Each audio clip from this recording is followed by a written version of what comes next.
Peekaboo!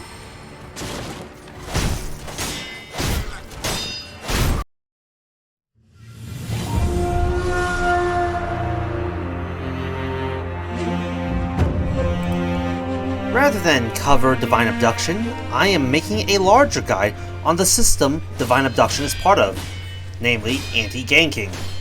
There is a lot of crossover. Okay, stop me if you've heard this one. Sekiro is designed for one-on-one combat, not groups, and if there is a group, you have to meticulously stealth kill enemies one by one. I clearly missed the memo. I'm going to teach you the secrets of anti-ganks. But for some ground rules, there is some truth to what I said before. Some. For example, 5 purple ninjas is a bit much, but if you aggravated 5 purple ninjas, you did something very wrong. When demonstrating ganks, many times I intentionally tried to aggro as many enemies as possible. But in reality, you should be killing them much faster, and Sekiro rarely, if ever, throws at you that many hard hitters at you at the same time. Second, stealth is a major component. You should be using stealth to make ganks easier. However, if you get caught, you should be able to just go from there, not need to retreat and reset. Okay, let's get started with level 1 anti-gank, Whirlwind Slash. Stand at the edge of the mob, Whirlwind Slash at them, then get out, rinse and repeat. The slash has good chip damage, a good arc, and good stagger on the second hit. You can use this in one-on-one scenarios, but if you're afraid that you're going to get mobbed, then use it. If you're right, they get hit and staggered. If you're wrong, it's fine, one slash is free and still does good chip damage, so you lose little.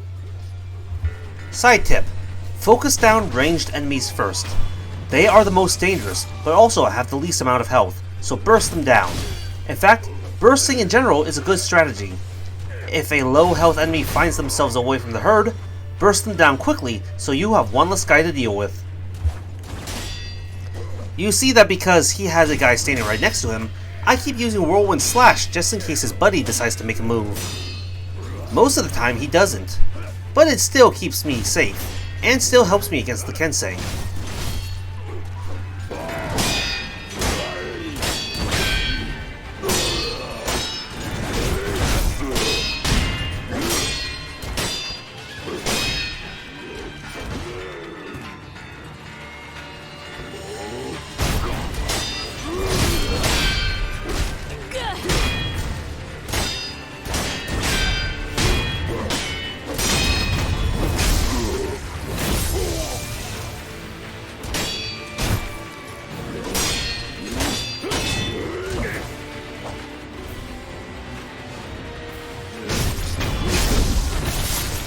Alright, 1v1 me, bro.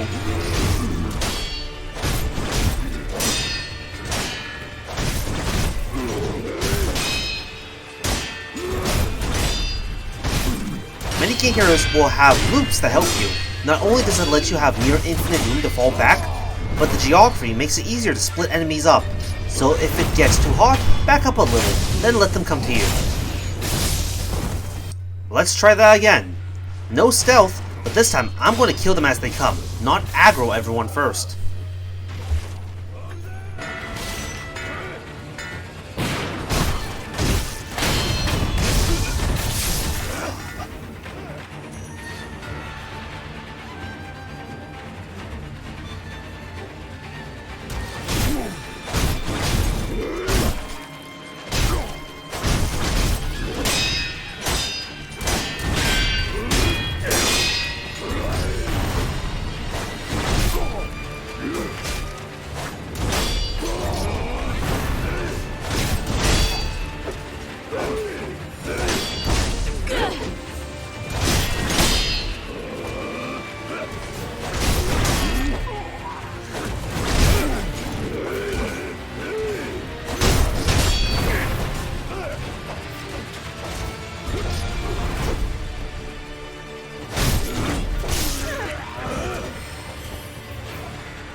See how much easier that was? One more time.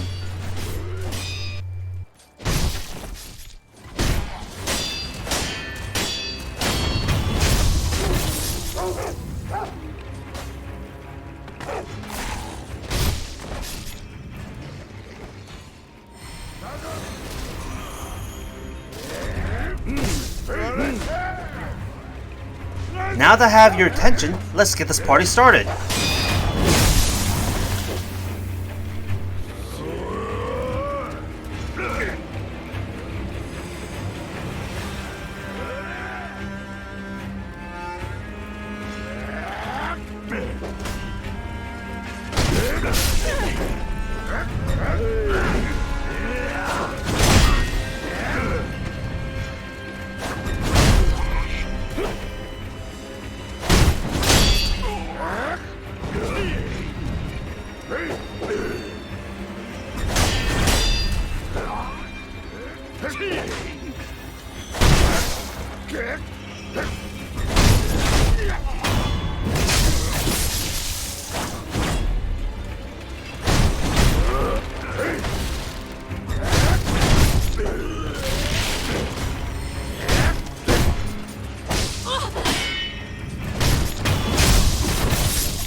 Alright, that's level 1 anti-gank, and will help you get past the early gank areas.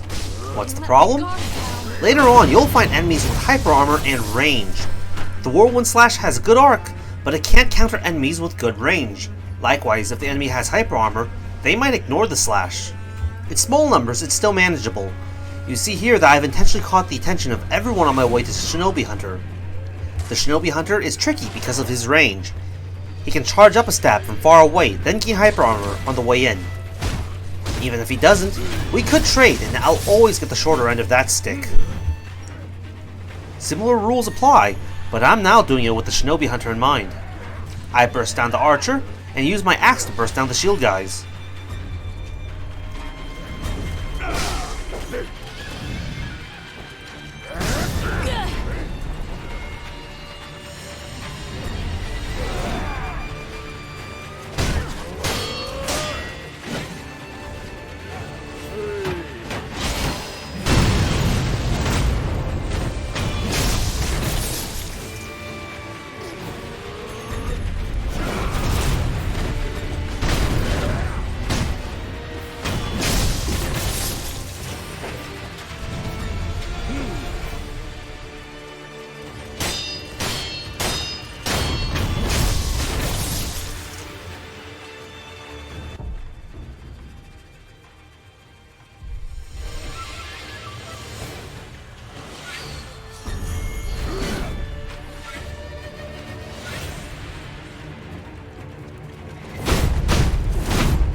Just like that, it's just me and the Shinobi Hunter.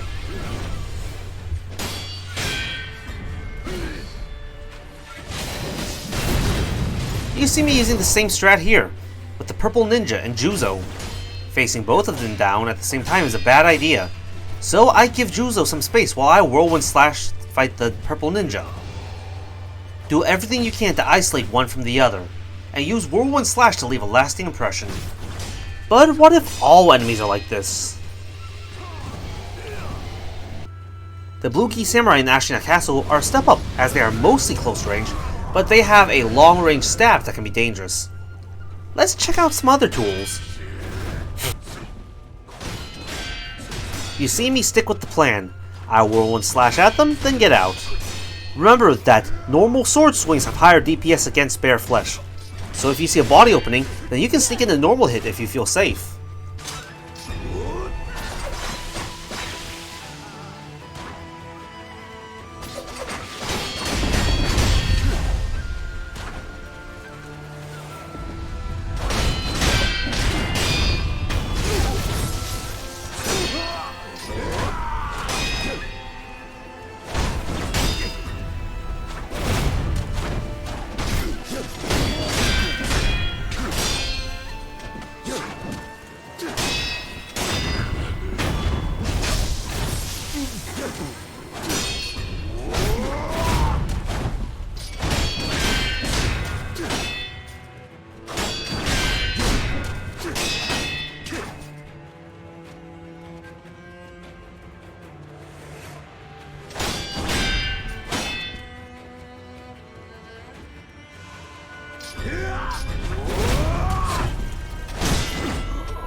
But really, your secret weapon now is Divine Abduction. Divine Abduction is your one-stop shop for most ganks. Pair it up with ninjutsu arts for even the greater effect. The Divine Abduction turns enemies and opponents around, and all but the strongest become vulnerable to a backstab.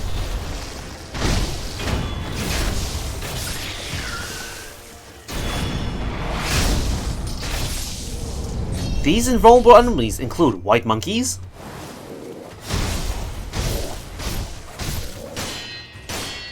shinobi hunters,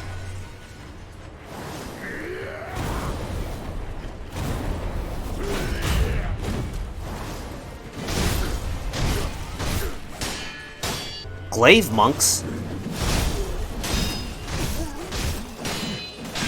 purple ninjas,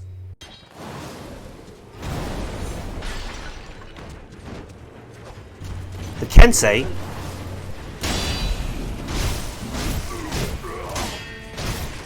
and this very specific red guard. You'll recognize them because they are tanky and wield two swords, so not the flamethrower guy. And they wear a kabuto as opposed to a jingasa. And that's it. Obviously you can't instant kill bosses and mini bosses, but minus them and these enemies, Divine Abduction lets you instant backstab. That said, it can be rather finicky. And as a side note, they also instantly kill lower level monks and Tar Troop at Sempou Temple. I say lower level, as the glaive monks only get turned around.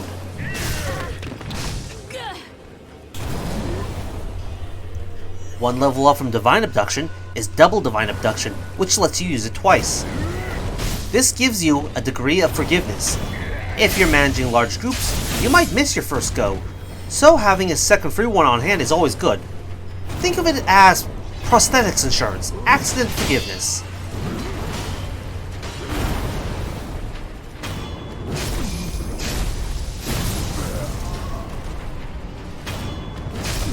Even if you can't instantly kill them, you can still use it on single enemies by landing the easy shots to the back. This tactic is best used for low health enemies and mini bosses, where directs hit to health make a difference, or, once again, in gank situations where free hits like these matter. Let me go over the ninjutsu art. Bloodsmoke releases a cloud of gas that stuns everyone and opens them up for death blows, and apparently affects their memories. Because of how long the death blow animation is, you'll probably only get one, maybe two if you're in the right position. If your mob is comprised of a lot of little guys, but one or two big guys, pop a Bloodsmoke, then use it to take out the most dangerous predators.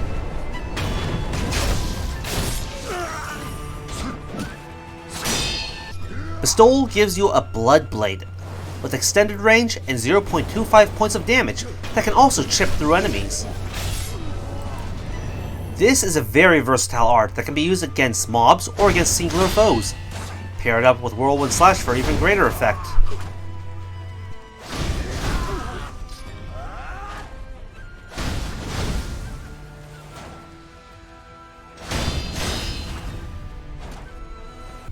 Puppeteer is for dangerous foes. More specifically, if you can backstab a high-level enemy, Puppeteer them. Not only are they good damage dealers, but also good sponges and distractions. I find this best used on small mobs of powerful enemies.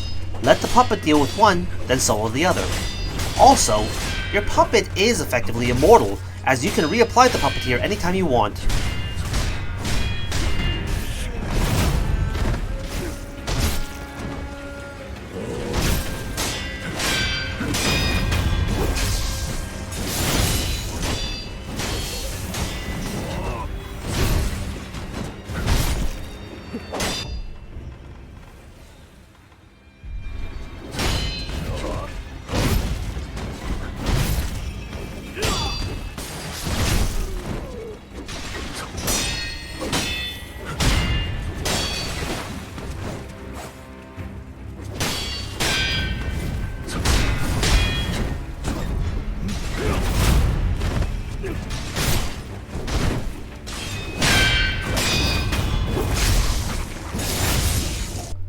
You can also use ninjutsu arts on these poor schmucks lying around. Turn non-combatants into human batteries.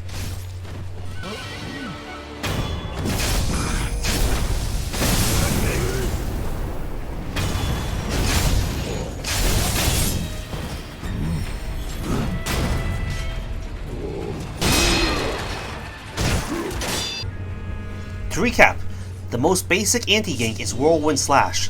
Stand at the edge of a group, Whirlwind Slash at them, then get out. If your enemies have hyper armor or long range, you'll need to upgrade your strategy. Use Divine Abduction to instantly kill one of them, then use a ninjutsu art to enhance yourself. Focus down ranged enemies like archers first. Alright, let's put it together.